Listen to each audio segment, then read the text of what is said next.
Salut chers amis, j'espère que vous allez bien et que vous passez une excellente journée. Pour ceux qui ne me connaissent pas, je m'appelle Moussa Fag et je gère la chaîne Visa Visiteur de A à Z. Si vous êtes nouveau sur cette chaîne, n'hésitez pas à vous abonner pour ne rien manquer. Et merci aussi d'être venu pour les anciens. Sur cette vidéo, donc, je vais vous montrer comment vous allez déposer votre permis d'études si vous êtes à l'extérieur du Canada pour que vous puissiez voyager au Canada. Donc c'est facile, restez jusqu'à la fin de cette vidéo pour ne rien manquer. Du coup, là, je vais réduire la page et je vais vous montrer directement comment ça va se passer. Donc là, donc j'ai réduit la page. On va se connecter automatiquement. On va se connecter, très bien. Donc là, on est connecté sur notre portail. Donc je vous ai déjà fait la vidéo comment vous inscrire sur le portail, c'est déjà fait. Je vais vous mettre le lien au-dessous de cette vidéo. Donc là maintenant, on a accès à notre compte. On va venir sur j'accepte. Une fois que c'est fait, donc on va descendre. Une fois que c'est fait, on va venir ici sur demander à visiter, étudier ou travailler au Canada en tant que résident temporaire. On clique là-dessus. Donc on va juste patienter et on va tomber sur cette page. Vous pouvez lire comme vous voulez. Et on va venir sur ci. On va cliquer je reconnais avoir lu et compris l'information ci-dessus. Commencer la demande. Donc là maintenant, on aura ceci après. Donc comme vous le voyez, du coup sur cette partie, donc on nous dit demander à visiter, étudier ou travailler au Canada en tant que résident temporaire. Donc on nous dit ici quel type de demande présentez-vous. Donc moi par exemple j'ai choisi permis d'études. Donc c'est le permis d'études qu'on fait aujourd'hui. Donc aujourd'hui je vous montre comment vous allez déposer votre permis d'études donc sur le portail IRCC. Donc ici vous allez sélectionner permis d'études et vous descendez ici, on vous dit pour quelle raison voulez-vous présenter une demande exactement. Donc vous sélectionnez, on vous dit ici pour obtenir un permis d'études afin d'étudier pendant moins de 6 mois. Donc ça c'est pour ceux qui souhaitent étudier moins de 6 mois. Pour obtenir un permis d'études afin d'étudier pendant plus de 6 mois pour obtenir un visa de visiteur afin d'étudier sans permis d'études pour moins de 6 mois. Donc moi j'ai sélectionné ceci et on nous dit ici donnez-nous plus d'informations sur ce que vous ferez au Canada. Donc indiquez les dates. Donc j'ai pris un exemple donc parce que la majorité partie des gens ils copient aussi donc je vous ai pas dit de copier donc, essayez donc de formuler vos propres phrases. Ça, c'est juste un exemple, je répète bien. Donc, moi, de mon côté, juste pour que vous puissiez mieux comprendre. Donc, ici, j'ai écrit, j'ai choisi d'étudier à l'Université de Toronto et j'ai choisi comme programme le premier cycle de baccalauréat en informatique pour une session automne qui débute en septembre et prend fin en décembre. La durée de la formation est de 3 ans. Je souhaite obtenir un permis de travail post-diplôme après avoir terminé mes études, ce qui me permettra d'acquérir les connaissances nécessaires et retourner dans mon pays. Donc ici j'ai expliqué brièvement donc ce que je veux faire, quel est le programme, quelle est la session, la durée donc de mes études et j'ai expliqué en quelque sorte j'ai fait le tour et j'ai aussi choisi l'école, donc c'est en quelque sorte ça. Donc vous de votre côté, essayez de reformuler vos phrases, donc essayez donc d'écrire correctement, donc pour que l'agent puisse mieux comprendre. Ici on nous dit quand arrivez-vous au Canada. Donc moi par exemple j'ai sélectionné que je veux quitter mon pays donc le 24, plutôt le 25 août 2024 vu que là c'est la session automne. Donc ça commence à partir du mois de septembre. Du coup, normalement, avant septembre, vous devrez être au Canada. Donc, pour ne pas vraiment être refoulé à l'aéroport, parce que ça peut arriver aussi. Donc, si vous venez tardivement, donc après votre date, après les débuts de vos cours, si vous venez après les débuts de vos cours, donc votre permis peut être refusé à l'aéroport. Donc du coup, moi j'ai sélectionné par exemple de quitter le 25 août 2024 et on nous dit ici quand quitterez-vous le Canada. Ici j'ai juste tout calculé. Par exemple, j'ai dit que vu que c'est 3 ans, vu que ma formation c'est 3 ans. Donc j'ai juste pris une date approximative auquel je pourrais quitter le Canada. Donc c'est ça. Et ici on nous dit quel est votre indicateur unique de client. Donc si par exemple sur cette partie-ci vous avez eu à déjà déposer un visa et qu'on vous a refusé, donc vous allez venir mettre le numéro IUC ici. Si vous n'avez jamais déposé de visa dans ce cas, c'est pas un souci. Donc vous laissez comme ça. On va continuer, sauvegarder, continuer sur cette partie. Donc et on va descendre tout en bas, continuer vers la demande. Ici, on nous dit préparez-vous une demande au nom d'une autre personne, non, et sauvegarder, continuer. Donc ici, on nous demande le nom, prénom, donc j'ai mis MF, donc ça c'est pas vraiment, c'est le nom de personne, donc c'est juste, j'ai mis des noms, j'ai mis juste des lettres comme ça, MF, prénom, MX, date de naissance, j'ai mis ceci, inconnu, donc et vous mettez votre nom, prénom correctement et votre date de naissance correctement. Le sexe, vous mettez donc votre sexe, sauvegarder, continuer. Ici, quel type de séjour, plutôt type de titre de voyage. Donc, j'ai sélectionné passeport. Si vous avez autre document qui n'est pas le passeport, comme si vous avez un statut réfugié ou d'autres, donc vous pouvez mettre votre statut. Mais nous, on a un passeport. Donc, quel type de passeport régulier? Ici, c'est pas un problème. Donc, on nous dit sélectionner donc le pays, le code. Donc, moi, j'ai mis SN, par exemple Sénégal. Vous sélectionnez votre le code de votre pays. Donc, ici, on nous demande votre nationalité. Moi, j'ai mis Sénégalais. Sélectionnez votre nationalité comme vous voulez. Donc, ici, on me demande le numéro de passeport. Donc, ici, j'ai mis juste des zéros. Donc, il y a pas de passeport qui commence par zéro. Donc, c'est juste des exemples que j'ai pris 000. Ici, on nous dit date de délivrance du passeport. Donc, la date de délivrance, c'est, j'ai mis par exemple cette date. Donc, vous pouvez donc mettre, vous allez mettre la date de délivrance de votre passeport et la date d'expiration ici de votre passeport, comme vous voyez. Donc, ici la date d'expiration, comme vous voyez. Et on nous dit ici, avez-vous le statut de résident permanent? Donc, sur cette partie, moi de mon côté, j'ai mis partout non. Donc, essayez de lire attentivement de votre côté. Donc, vous sélectionnez ce qui est adéquat à votre situation. Mais moi de mon côté, j'ai mis non. Et j'ai sauvegardé continuer. Donc, ici, on nous dit citoyenneté et lieu où le demandeur a vécu. J'ai mis par exemple pays ou territoire où je suis né. Par exemple, j'ai mis par exemple le Sénégal, ville de Dakar. Vous êtes citoyen de plus d'un pays ou d'un autre, j'ai mis non. Vous êtes citoyen si vous êtes citoyen de quel pays, j'ai mis Sénégal. Ici, donc, vous cochez cette case. Je suis citoyen de ce pays ou territoire depuis ma naissance. Donc, si par exemple vous êtes dans un autre pays, dans ce cas, donc euh, vous pouvez donc mettre votre pays ici et donc c'est ce que vous allez faire.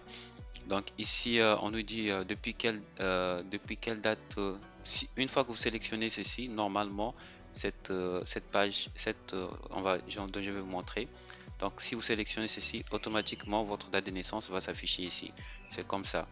Donc je voulais juste vous montrer. Donc si vous êtes citoyen de ce pays et tout, donc automatiquement, donc si vous cochez ici, automatiquement, c'est rempli, donc votre date de naissance, et vous allez cliquer sauvegarder, continuer votre pièce d'identité. Donc, vous allez mettre votre pièce d'identité. Moi, j'ai mis, donc ici, vous allez mettre le numéro de la pièce d'identité, vous la confirmez, date de délivrance et tout.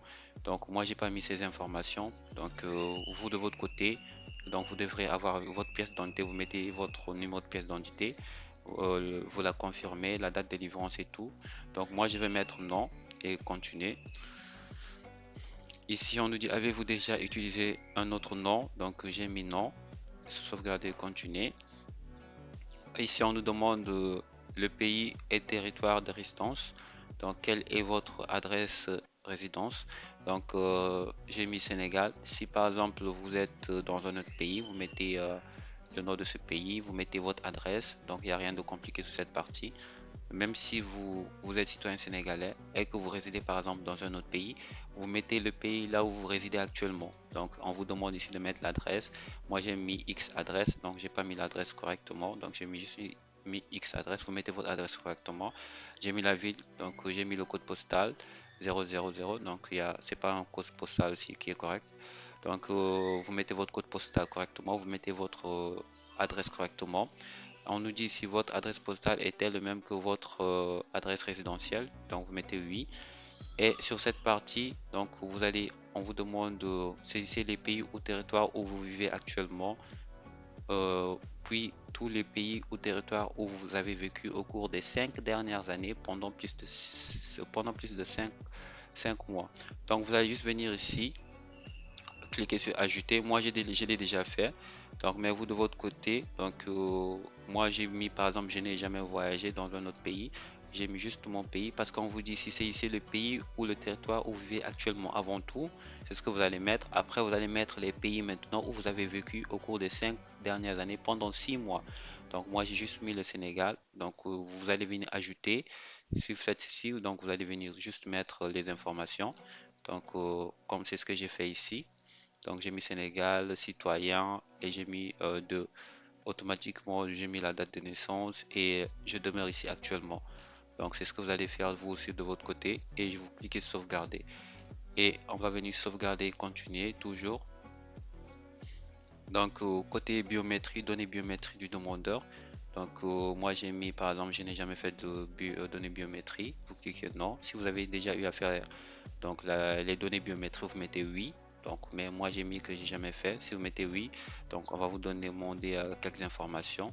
Donc, si vous souhaitez refaire les données biométriques, mais moi de mon côté j'ai mis non, vu que c'est ma première fois. Mais si vous avez déjà eu à déposer et qu'on vous a refusé le visa, normalement sur moi vous devez cliquer sur oui.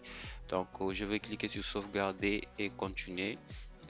Donc, et ici on nous dit détails sur les études à entreprendre au Canada. Donc sur cette partie, c'est très important. Donc vous devrez bien suivre. Donc type de permis d'études. Donc j'ai mis je détiens une lettre d'acceptation d'un établissement d'enseignement désigné. Donc c'est ce que j'ai mis. Donc vous sélectionnez selon votre cas. Donc moi de mon cas, j'ai mis je détiens une lettre d'acceptation d'un établissement d'enseignement désigné. Lequel des on nous dit ici lequel des énoncés suivants s'applique dans votre cas. Donc vous lisez attentivement, j'ai mis aucun des énoncés précèdent ne s'applique à moi. Donc on nous dit ici niveau de scolarité. Le niveau de scolarité que vous avez choisi au Canada, j'ai mis université bac. Et ici, on nous demande le numéro d'établissement d'enseignement désigné. Donc, c'est un numéro que vous allez le trouver. Donc, l'école, donc, vous allez venir sur le site du canada.ca, toujours. Donc, vous allez venir sur immigration et citoyenneté. Vous venez sur étudier et vous venez sur choisir une école et vous descendez en bas. Vous venez ici trouver une université et vous descendez. Donc maintenant vous allez mettre où se situe, moi j'ai sélectionné par exemple Ontario, donc l'université de Toronto, donc ça se trouve à Ontario, donc je viens Ontario et vous allez chercher ici, donc vous allez chercher cette partie, le numéro désigné c'est ici que vous allez le trouver. Le numéro d'établissement désigné c'est ici, c'est ces numéros là. Donc vous allez juste chercher jusqu'à ce que vous trouvez. Donc vous tapez, donc vous cherchez jusqu'à ce que vous trouvez. Donc c'est ça la procédure pour que vous puissiez trouver ce numéro. Donc nom, j'ai mis nom de l'établissement, j'ai mis Université de Toronto, adresse de l'établissement. Euh, Ici on nous dit ici maintenant pour l'adresse, on nous dit commencer à taper votre pour trouver. Donc ici vous allez juste venir taper ici l'adresse de l'établissement, vous cherchez, vous mettez ici, automatiquement vous aurez les informations. Donc et vous allez compléter ici le domaine d'études, donc domaine d'études informatique. Et on nous dit ici avez-vous un numéro vous allez mettre le domaine de vos études que vous avez sélectionné. Et on nous dit ici avez-vous un numéro d'identification d'études et souhaitez-vous le fournir? Donc je mets oui. Et le numéro donc d'étudiant, normalement vous devrez l'avoir sur la lettre d'acceptation que vous avez reçue. Donc c'est ça. Donc vous vérifiez bien la lettre d'acceptation, vous mettez votre numéro donc d'étudiant ici et vous cliquez sauvegarder, continuer. Et ici c'est très important aussi, coût de l'éducation. on nous demande si les frais de scolarité canadiens. Il s'agit du frais total des frais à payer à l'établissement pour la durée de la formation.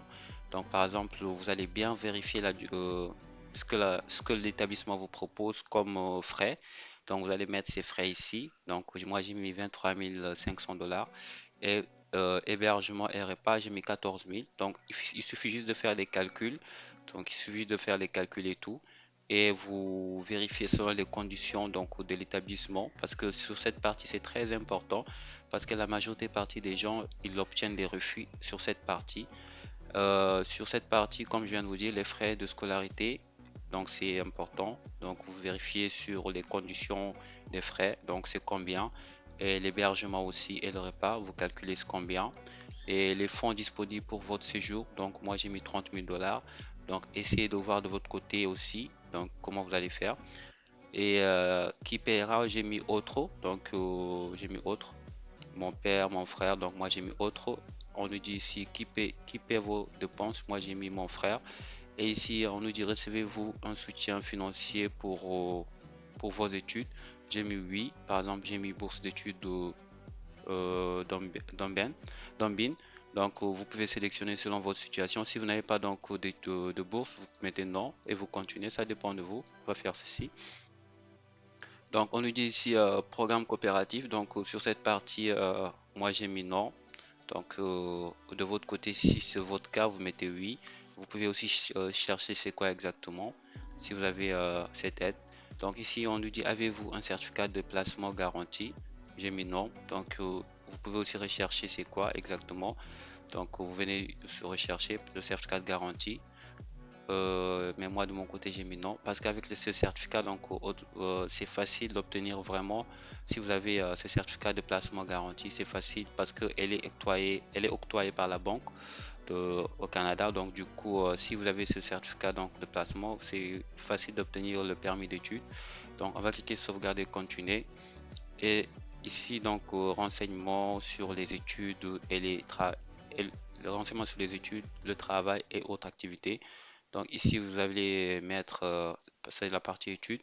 Donc on va venir ici, antécédent d'études post-secondaire, vous allez mettre oui. Vous allez ajouter votre établissement. Moi, j'ai ajouté. Donc vous allez venir ici ajouter. Vous mettez le diplôme le plus élevé. Donc par exemple, si vous avez une licence, vous mettez votre licence, vous mettez toutes les informations. Ici, nom, de quand est-ce que vous avez obtenu votre licence, quand est-ce que vous avez débuté, quand est-ce que vous avez terminé le niveau d'études. Donc moi j'ai déjà mis cette partie, vous remplissez seulement, il n'y a pas de souci, et vous allez obtenir ceci, comme je l'ai mis ici. Et une fois que c'est terminé, antécédent de voyage, donc j'ai mis non. Antécédent de travail plutôt, j'ai mis non. Si vous avez eu à travailler, mettez oui. Donc et vous descendez en bas. Donc on nous dit ici, donnez-nous les détails de tous les emplois que vous avez occupés et activités auxquelles vous avez participé depuis l'âge de 18 ans. Et vous venez ici, vous cliquez sur ajouter. Si vous avez jamais fait une activité par exemple, donc je vais vous montrer cette partie, c'est ce qu'on vous demande de remplir. Donc si vous avez eu à faire des activités, vous les remplissez sur cette partie. Donc, vous devrez commencer depuis l'âge de 18 ans, c'est ce qu'on vous demande ici. Moi, par exemple, j'ai mis cette date. Donc, vous de votre côté, vous devrez sélectionner ce qui vous convient. Donc, moi, c'est ce que j'ai mis 2014 janvier, 2024 janvier, chômeur. Et j'ai mis les informations. Donc, selon votre situation, mettez ce qui vous correspond. Donc, mais il suffit juste d'ajouter, de lire attentivement cette partie et sauvegarder et continuer. Antécédent de voyage, donc j'ai mis non. Donc si vous avez déjà eu un voyage, vous mettez oui et vous remplissez, vous ajoutez. Mais moi j'ai mis non pour aller vite. Sauvegarder et continuer. Antécédent de voyage, continuer. Donc j'ai mis non et j'ai mis ici cette partie. Êtes-vous resté au Canada? Donc j'ai mis non, non parce que la batterie est faible. Donc du coup j'ai peur que la machine s'éteint. C'est pour cela que je fais un peu vite. Donc, antécédent criminalité, partout vous mettez non. Question sécurité, partout vous mettez non aussi. C'est simple. Question sur les antécédents médicaux, Donc on nous dit est-ce que vous avez déjà subi un examen médical? J'ai mis non. Si vous avez déjà eu à faire les examens médicaux au cours des 12 derniers mois, vous mettez oui. Et on va vous demander de mettre le numéro ci. Donc c'est ça. Mais moi j'ai mis non. Et sur cette partie partout aussi non. Donc ça c'est question maladie médicaux. Donc tout ça c'est question médicaux. Donc vous mettez partout non. Célibataire, oui. Donc si vous êtes marié et tout, donc selon votre situation, mais moi j'ai mis célibataire, sauvegarder, continuer. Enfant, j'ai mis non. Et vous cochez cette case avant de continuer ici. Sauvegarder, continuer. Et si vous êtes, on vous dit si vous avez été adopté, donnez les détails sur vos parents légaux. Donc vous allez venir ici ajouter votre père et mère, c'est ce que j'ai fait. Vous venez ici juste, vous ajoutez le nom de votre famille, prénom de votre père, mère. Donc vous allez d'abord ajouter le prénom, nom, les informations de votre père. Une fois que vous terminez, vous allez encore revenir ajouter les informations de votre mère. C'est ça. Donc c'est comme ça. Moi j'ai déjà rempli, j'ai mis X et tout. Donc comme vous le voyez, donc c'est déjà fait. Donc j'ai rempli X, Intel X, père, date de naissance et tout. Donc vous de votre côté vous mettez les informations de vos pères, mère. Donc ici c'est la langue, moi j'ai mis Wolof. Pouvez-vous communiquer en français? J'ai mis français. Quelle langue voulez-vous? Donc j'ai mis français. Sauvegarder, continuer. Adresse mail. Donc vous mettez votre adresse mail. Donc ici. Et ici on nous demande votre numéro de téléphone. Vous venez ici, vous ajoutez. Donc cellulaire, autre. Donc vous mettez votre indicateur, votre numéro de téléphone. C'est ce que vous allez faire. C'est ce que j'ai fait ici déjà. Sauvegarder, continuer. Et ici on a terminé. Donc ça c'est le résumé maintenant. Donc c'est le résumé. Donc sur cette partie maintenant, vous devrez donc vérifier toutes les informations qui sont correctes, qui sont incorrectes, vous les rectifiez. Donc et donc vous cliquez sauvegarder, continuer. Donc là, on a maintenant les documents qu'on doit maintenant téléverser. Relevé de notes, ce qu'on vous demande, lettre d'acceptation, passeport, fonds, les fonds et formulaire de consentement, documents supplémentaires. Donc sur la prochaine partie maintenant, je vais vous montrer comment vous allez téléverser les documents, quels sont les documents que vous devrez avoir obligatoirement surtout sur cette partie documents supplémentaires et sur les preuves de fonds aussi, donc parce que c'est important sur cette vidéo. Donc du coup on va s'arrêter pour cette vidéo. Donc là maintenant vous savez comment vous pouvez déposer votre demande de permis d'études, c'est simple, c'est pas compliqué. Et chers amis, on se dit à la prochaine, on s'arrête là.